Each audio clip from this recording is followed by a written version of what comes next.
Awesome, man. Super stoked to be doing this with you today. I know we chat all the time, and your approach is so phenomenal because of the confidence that you bring to what you do and the fact that you overcome objections that sometimes we face, and you don't even face them because you power through them. And then obviously the way we teach is a little bit more about like finessing objections. And so what I want to do today is talk about how you go through listing presentation objections, how we do it, and then basically to give both of our audiences best of both worlds, right? Maybe when and how to power through these objections, and when and how to use story and finesse, to set the stage and have better results.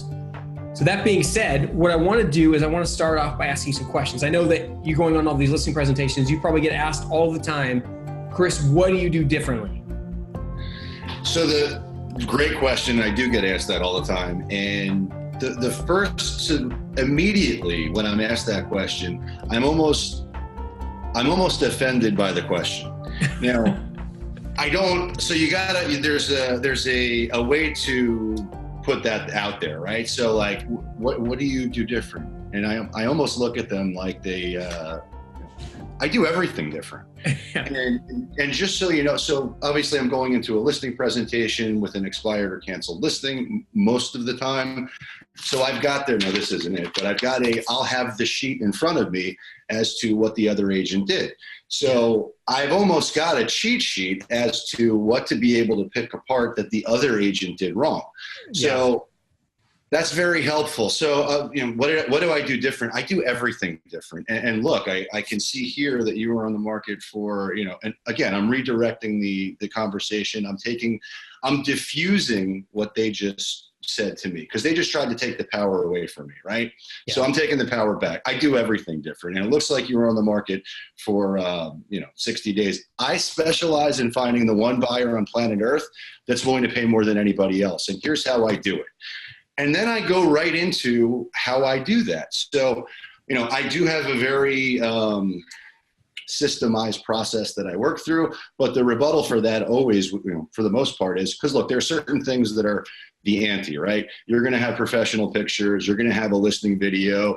You may have a 3D Matterport. You may do postcards. Those are all the things that every successful agent does for the most part. So look, we've got a Facebook guru, we've got a Google guru, and to be honest, it's a little bit outside my pay grade how they do it, but what they do is they get our marketing and they put it directly in front of the one buyer that's looking for a property like yours in Boynton Beach with a pool, whether they're in Alaska or mainland China, we're going to find them. They're going to click on our ad, and within 5 minutes or less, someone from our team is going to reach out to them, connect with them. And once we've got your data, we've got your email address, we've got your cell phone, then we're going to harass you until you buy something or die. And then I just go on to the next item of business within my listing presentation. So you address the rebuttal, you go on to, and then you close. Yeah, absolutely. Yeah. And you deliver that with such confidence, right? And I think that's the key. I mean, if someone is taking your lines, they're writing them down, they're delivering them, but they don't deliver them with the confidence you just did, it's not going to go the same way. Right. That's what's so phenomenal is like, in the way you present is like, there's no other thought that you could have, right? I mean, like you are 100% confident in yourself that you are giving them the best result, period. Yeah. And you know what? That just comes from practice, right? So yeah. I think the most important thing that anybody can do is get a lot of reps in front of sellers, right? Yeah. And practice delivering those lines. So, and it turns, they're not really lines. It's the truth. This is what I'm going to do, period. Yeah. So you don't want to even overthink it. What am I going to do differently? Everything. Yeah. And then next. And like you said, and this is important, with this air of, I'm offended you would even ask, like, have you not already been entertained with the marketing plan I showed you? Right. Right. Attitude. But listen, all of these things are you're from the minute you walk into the listing presentation, and it's a curated event. You're dressed a certain way. You everything that I do, and I'm sure that you do, is very intentional. Yeah. So by the time they ask that question, if they ask that, and actually everybody asks it, but they're they're asking because they know they have to, but it's so much, you've already won them over in so many ways prior to that, that this is just like a softball that you hit out the park. Yeah. Because everybody's going to ask them, what do you do different? Everything. Yeah, absolutely. So let's say you list out these things, and let's say you're presenting to a high analytical, which in my opinion are the hardest ones always, because they're reserved, they want to think about things and so on and so forth. So they say, well, yeah, I mean, Chris, but that's what everybody said. I mean, everybody's got this, like you mentioned, they're all doing the video, they're all doing this. I mean, really, like, what makes you different? Well, look, I can, first of all, I'm sure you've interviewed lots of agents, and anybody can say anything, period. We all know that. But the reality of it is we specialize in finding the one buyer on planet Earth that's willing to pay more than anybody else. If you notice, it's the same thing that I just said to the other thing. All I'm doing is addressing what they say and then directing them back into address the rebuttal and then close, right? So and that's what everybody says. Look, I know that's what everybody says, but the reality of it is I probably taught them what to say. Just so you know, I am I'm networked throughout the country. I actually have a coaching platform where I go out there and I teach realtors from around the world on a daily basis how to go out there and prospect and have success. So it wouldn't shock me if they actually learned that whatever they said from me. But look, at the end of the day, the reality of it is you want to sell your home, right? Yeah. Yes. Okay. And the reality of it is you want to get the most possible for your house, correct? Yes. Okay. Well, that's what we do. You ready to list? Yeah. Boom. So let's take these objections in a couple of different directions too, and kind of get your answers on these. So for example, let's say you're going up against a team that's doing 200 to 300 deals, right? How do you address that? Someone says, hey, look, Chris, I mean, what you're saying looks good. I mean, but how many deals do you sell? I mean, I've been interviewing teams that are doing like 300 transactions. Well, it's interesting because I have this happen, quite often now. And there are some dominant agents that are in my market space that I find myself going up against on a regular basis. And it's something that people ask, so how do you address, look, the reality of it is, you're not going to, and I always say you're not going to make a bad choice because, they're doing 300 deals or whatever it is. I can't compete with that. I've never sold 300 homes in a year. I just haven't done it. Not yet. I will. I'm trending that way. So you're not going to make a bad decision. But here's what we do differently. And look, you're going to get individualized attention from me, and not just me, but also from my staff. We've got a full-time buyer's agent. We have a full-time transaction coordinator. We have a full-time marketing person. It is a comprehensive team approach. And the reality of it is we are going to treat you with white glove service. So you're going to get a weekly update from us on Monday, on Wednesday, and anytime there's anything in between where it's relevant for us to talk, you're going to hear from myself or somebody on my team. We're going to be able to service you in a way that no other team or mega agent or whatever it might be can do. Are you ready to list? Yeah. Awesome. I mean, this is fantastic. And for those out there listening, like if they can get even close to your level of confidence and deliver these lines, they're going to do well in listing presentations. 100%. Yeah. So one of the things that I also think is critical for I don't think there are enough closers out there. I don't think there are enough people who are actually trained in sales. So, it doesn't take much to get your real estate license, but to actually be able to sell somebody is a totally different thing. So I think people really need to go. For me, I can tell you what I used to spend, probably hundreds of hours tape recording myself, writing out each sentence, practicing the inflection of going down with my words, going up with my words, practicing inflection, everything. And I think that it's important for people to spend that kind of time. I used to pitch myself in the mirror for hours. It's attention to detail. You've got to do that in order to be the best. That's phenomenal, right? And that's a difficult journey too, because some people are a little bit more naturally assertive than others. Some people have a softer personality. What would you say? Before you morphed into this, beast of a caller, what was your personality like? Just normal, before you got in the calling world. So I've always been hyper competitive. I was the kid in high school that probably shouldn't have In fact, to bring it way back, I think I weighed 135 pounds when I started to play football in high school. And they had this big meet, which is not very big. Of course not, yes. Yeah. So they had this big meeting, and they said, write down on an index card what position you're going to play. And I just wrote starting running back. Yeah. And handed it in. And everybody read, they read it in front of a group, and I was a freshman. And so I remember I actually got my ass kicked, to be honest with you, for doing that.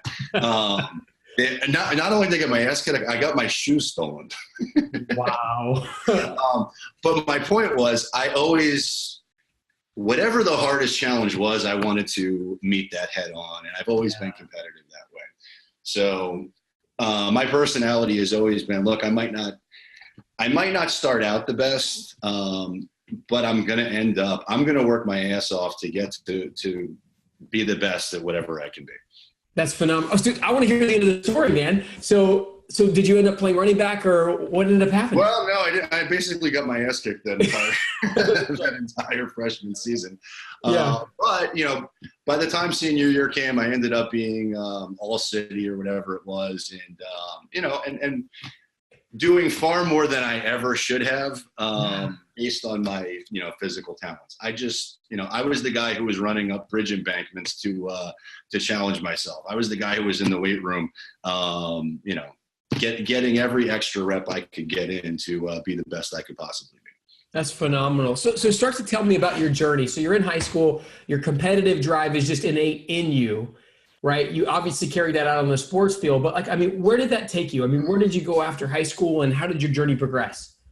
So I went to school at Florida Atlantic University, kind of got distracted with women and alcohol and trouble and all kinds of other things like that. So, I was not an academic, right?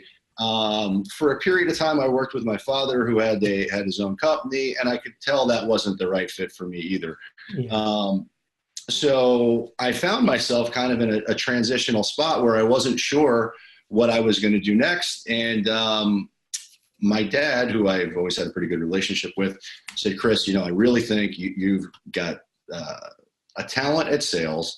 You should go out there and just interview at some jobs and just give me a list of ideas, right? Yeah. This is back in the early 90s.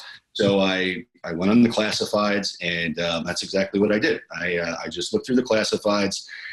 And the ad, I think it was, are you aggressive? Are you interested in unlimited earning potential? And that's all I really needed to see. So I went on in my first interview, actually. I went in, and it was for a stockbroker training.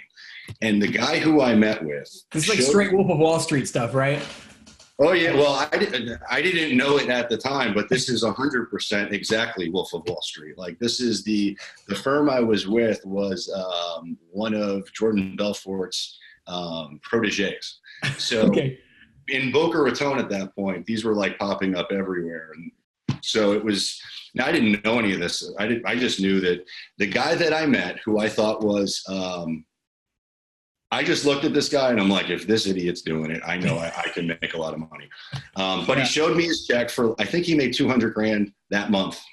Wow. And I looked at this and I'm like, whatever it is, I'm in 100%. Yeah. And so that little incubator was far and away the best sales training that there is on the planet. It was also a lot of other things. It was horribly abusive and very insane. Yes. But I was able to survive that and move on to other things, but that training, was priceless.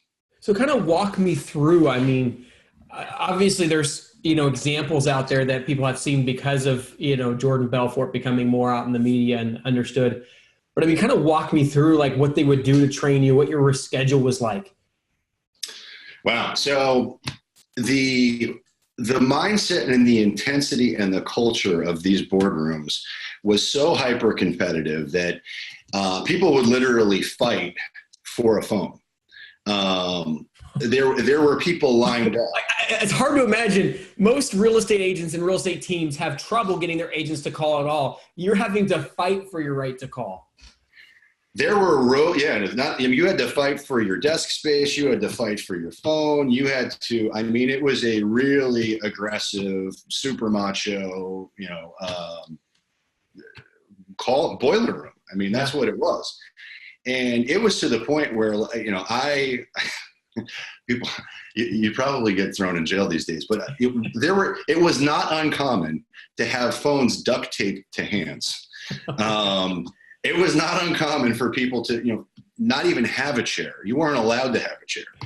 And there would be fights all day long within the, literally there would be fist fights, at least one a day, to be on the phone. And you were totally replaceable. So if you weren't willing you were ripped, right? You had to be to survive. It's like prison. Yeah, but the other thing was you also know that you were totally replaceable. So if you weren't willing to put in the time, you were just instantly fired. So there was no real long leash. It was just, all right, you don't want to do it, the next guy will. So how in the world did they incentivize you guys? They got you hungry, they got you in the room, you're going after it. How did they do that? Well, it's all based on money, right? So this is where things got a little, I didn't learn, in the moment, I didn't know what was going on. But a lot of these, there was just illegal stocks that were being sold. There were all kinds of tactics that were going on behind the scenes that we didn't know. I'm a young kid in there that's just soaking it all in. And I'm seeing people that are selling stock and making $50, $100, $200,000 in a month. I didn't really need to know anywhere else. But what I was able to differentiate quickly was that if it's too good, if it seems too good to be true, it actually is too good to be true. So in fact, almost everybody who was involved so there are two pieces. I learned a lot about phone sales, which was amazing. I also learned that, if you're buying these illegal stocks or whatever it is, you're also going to jail. So most of the people that were affiliated with any of that ended up going to jail and getting in a lot of trouble and whatever the case might be. I realized the difference fast enough and didn't get involved with that and ended up having an 18-year career as a legitimate stockbroker. Nice. But that's, I got myself to a point where I had an 18-year career and the business model changed. So we went from, being able to buy and sell stocks, being a retail stockbroker, to everything went into a different direction, and almost all the tools that we were able to use to be a retail broker were taken away. So basically there was no more job. And when that happened, that's when I was like, okay, I'm getting married. This happened at the time where I was getting married, going to have a kid, realize this is, God telling me it's time for me to, find a new path. And that's when I got into real estate. Yeah. So that's gotta be a tough time. What's swirling through your mind? What sort of thoughts are you having as this is unfolding? That's a great question. So, I kind of glossed over about an 18-year career there. So the early stages, the infancy stages of it, where I actually learned how to sell on the phone, was one thing. Then there was an 18-year career as a legitimate retail stockbroker. But I thought I had arrived. I thought that this was what I was going to do forever. I had a team. We were the top producing office in a nationwide firm. And so I was comfortable, and I don't want to say I wasn't lazy, but I was secure. Yeah. I was comfortable. And instantly that was taken away. So it was, when that happens, it's incredibly terrifying. It is the biggest mind fuck that I've ever had, pardon my French, but it was looking down it's like looking into the abyss. It's straight terror. So, and then coupled with that, as that was happening, I'm getting married, I'm going into this new career or starting a new family. My hip, which I had a hip replacement. Yeah. So my health failed. So it was this perfect storm of bad things that were happening, and it was a real challenge. Wow. So you go from this place of financial security, and this is my goal. I'm done, right? I just ride this out into retirement. so on and so forth. And all of a sudden you're starting over. 100%. Wow. Yep. And it was incredibly frightening to have, responsibility and, 3 mouths to feed, a family to take care of. And then just there's the fear part of it, but there's also the humility part of it, right? So to go from this spot mentally where you think you've arrived to you've got no money in the bank and now you're flirting with bankruptcy is not only terrifying, but it's also, it's emasculating. It's tough. Yeah. Because your friends and everybody knows you as this big success. Right. Yeah. Yeah. Yeah. No, wow. It was tough.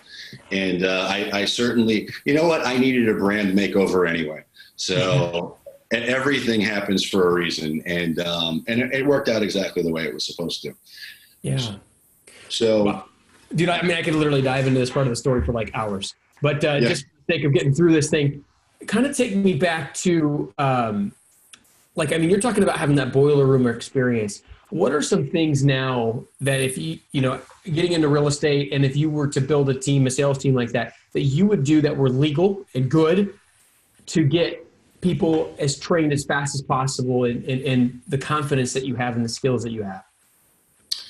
Well, that's what I'm in the process of doing right now, yeah. Right? And so I think you've got to be able to provide an opportunity for somebody where that's unique and different to anybody else out there. So the reality of it is in the space we're in, we have an unlimited earning potential. Right. Yeah. So you've got to bring somebody in and let them see and know that that's true. So the only way that they're going to, in my opinion, the only way that that's going to happen is by them watching me do it myself. And so I try to make myself transparent to show people, hey, look, I went from the top of the mountain to the bottom of the mountain, and I'm on my way back up to the top of the mountain again. And I'm looking for teammates who want to climb up the mountain with me. Yeah. And that is, that's my mission. That's awesome, man. So how long, when you were in that space, would you say it took for somebody that was 100% in and dedicated to skill building? How long on average does it take somebody to go from zero to decently successful? In the stock brokerage community? Yeah. Just in terms of skill. I think so. Well, let's put it this way. I think that someone who is all in and they're in the same position where I was, that they are fully committed and 100% in, I think I can train anybody over the course of 90 days to be absolutely phenomenal in sales and on the phone. But they got to be 100% all in. Yeah. And I think we're seeing a lot of the same things for people that literally don't miss any of our role plays at all. Then they go out and execute by doing calls, 100 to 500 calls a day. And they're getting that practice and they're coming back to the role plays and you can hear that they were on calls because you could see the insight they had to the objections. And literally, people are posting results, right away. I know the same in your group. And but it's about 90 to 120 days where we're like, is this the same person? Right. And the thing that I love is we go about things so differently. You have just such confidence and just such a process to take somebody who, like you, is super competitive and make them, crazy, just over the top and confident, Yeah. And I know we kind of do things a little bit more through story, but your story is powerful, man. It truly is. Just watching your journey. So kind of take me now from you make your heart set on real estate. Tell me has your journey been from there till now? Okay. So, when I got my license and I partnered, I actually went out there and found one of the top sellers on Zillow and saw he was with Remax and reached out to him and asked to be his buyer's agent, essentially. And whatever, at that point now, I did a few things that I certainly, I guess I don't regret them now, but in retrospect, I would do them differently. Yeah. I was broken when I got into real estate, right? So physically I was broken, mentally I was broken. You see me as being very confident now, but at that point I wasn't. I was a shell of myself. Yeah. And I was just trying to find traction, right? So anyway, I partnered with this guy. And when I say partnered, I didn't partner with him. I was his buyer's agent. But anything that I was drinking the Kool-Aid, right? Yeah. There are a lot of people that say, don't try to recreate the wheel. Just take the system, take the process, and just run with it. So that's what I did. Anything that came at me, I was 100% all in. Leads are coming in at 11:30 at night, 12 o'clock at night. I'm responding within 5 minutes. I'm doing the best that I can possibly do to emulate and be a clone of the guy that I was working with. Yeah. That was a disaster. that was, not being true to who you are is a major mistake. Agreed. And I think just because of the confluence of other things that were going on, I didn't have my mojo. I didn't have my normal swagger. I was just, out on Hope Island looking for, I don't know what I was looking for. But anyway, I tried to do it his way and it wasn't working. Right. So without going into too much detail and, and obviously remaining positive, tell me like some of the ways that you felt like you were pulling away from who you were and, those sort of things. Give us some of the details because I literally believe that people operating within their strengths is everything. Right. And we are all built and wired so differently. So I'd love to know who you are in relationship to what you were trying to become. And when you realize that, I felt like I was being a glad handler. I felt like I wasn't, to my own, where I made a mistake, I was kind of taught that I'm like, look, just tell whatever it is that I need to do, whatever the system is, whatever the process is, just give me direction. And I wasn't getting any. Yeah. So I tried to do the best job that I possibly could to service the leads that were coming in, but I was doing it in a way that was just stupid, right? I wasn't really qualifying anybody. I was taking on business or taking on people that I never should have. I was saying yes to everybody and I was running myself ragged. Yeah. And then what I asked was, because I started to look for coaching and help and whatever, I was told, well, that doesn't work. So at some point I'm like, all right, well, it might not work for you, but I need to get some help. And one of the things that I love is, so I created the group that I wish that I would have had. Yes. When I was starting out. Right. Yeah. And which now 4,000 people are a part of, which is incredible. Right. So, but none of that stuff existed. So I found coaching, I found help, I found the system and process, and I found myself in that journey. In fact, I think you know the story, but I'll share it with you anyway. Yeah. I found myself out at Joshua Smith's in-person mastery alumni event, and I was there. Someone asked if there would be a volunteer to do a role play. So of course I raised my hand, and in front of the group, I went out there, and I thought I did really well, in this role play in front of 200 or 300 people. And then as I was walking back to my seat, I said to myself, why am I not doing this every day? Yes. And so that's when the bell went off, and that's when I made a commitment to myself. I'm going to do this every day. I'm going to do it live in a Facebook group. I'm going to I invited 2 people into the group, and then everything just kind of took off from there. So there's now 4,000 people in the group, and I've done it every day since then. It's a little bit over a year old.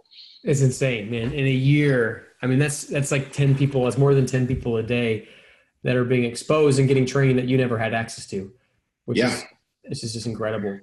And that's the cool thing. So, and you probably have this experience too, where people are coming back to me and saying, Chris, you've changed my life. You've helped me, my business has changed. My mindset has changed. Thank you so much. And, I'm so grateful to be able to do that.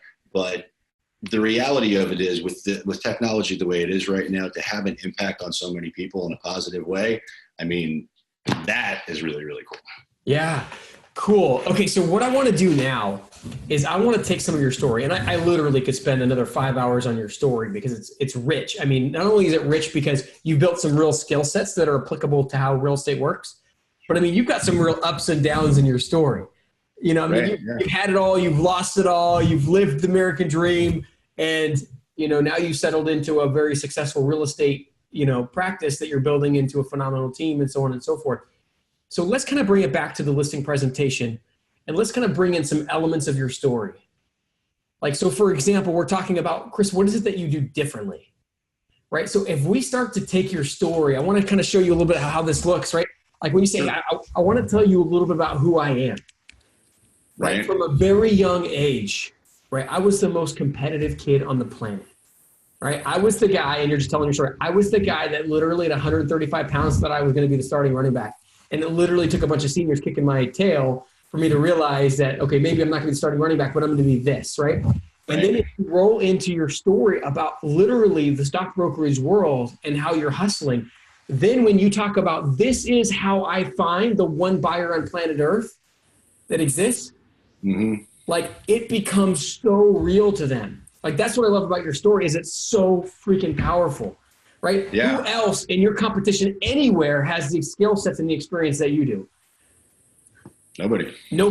I love it. Yeah, no, that's the power of marrying these two concepts. Oh, like I'm listening to you and I'm like, oh my gosh. And so we've interviewed like probably a dozen people now or so on this concept. And it's like, dude, I mean, you would think the most boring person in the world has no story. No, they do. Everybody's got a story. And when you roll it through and then you're like, these are the skill sets they built at this point, and then they tell it, this is why I'm different.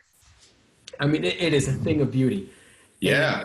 And you know, and then you make people decide between whose story is better, you know, but then you start hedging in different aspects to the story about that, you know, like, okay, I'm going to compete against this team. I'm going to hedge these aspects of my story that are going to put me on a different level. Right. And the cool thing is you always do it from a place of complete honesty, complete truth. But there's so much to our development from the time we're born to the time that we're standing before that person in a listing presentation that we can deliver to them that makes us so unique.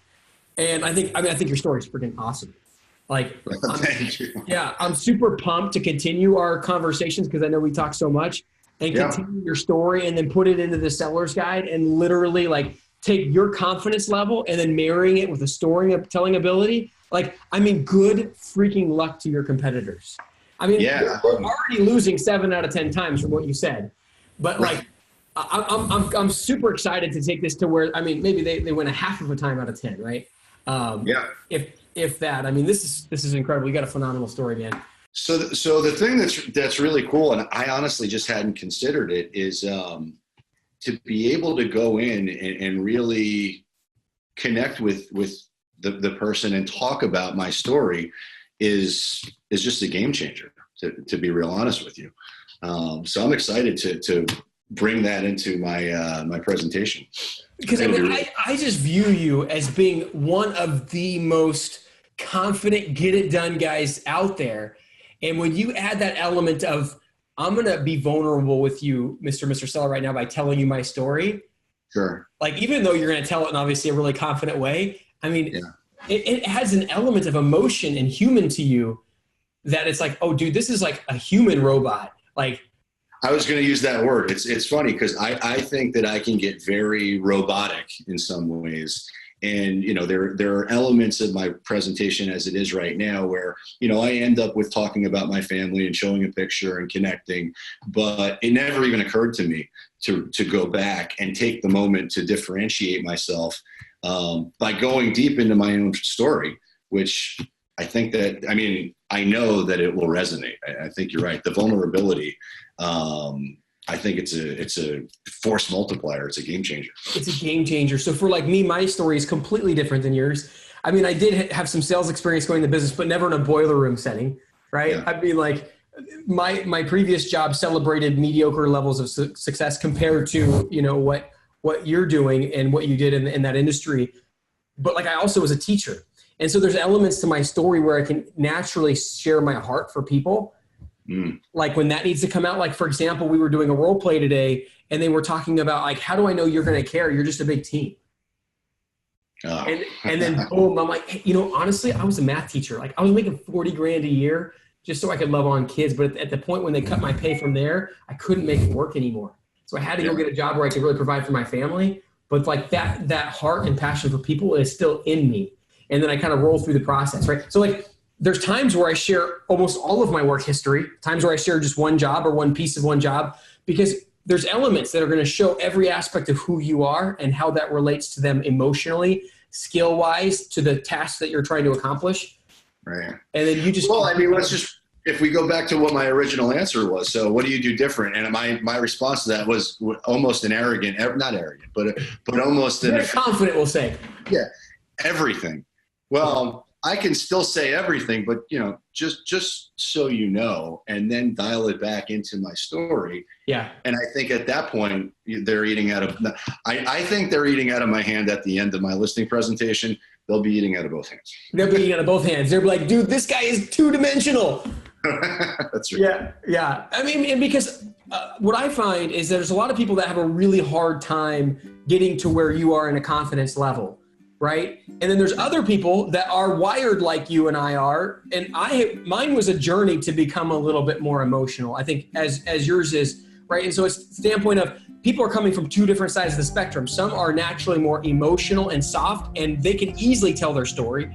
And then they need to progress towards being confident in their story. And there's other people that are obscene amounts of confidence, and they need to learn how to, do some introspection, bring out their story and use it in a really, powerful way. The power's in the vulnerability. It's it. Especially when you're, so like, if you just get vulnerable, then they're like, dude, you're weak, Right. It's an emotional wreck. But when you have your level of confidence, right, or you have a high level of confidence, and then you show little specific bits of vulnerability, it's gorgeous. I love it.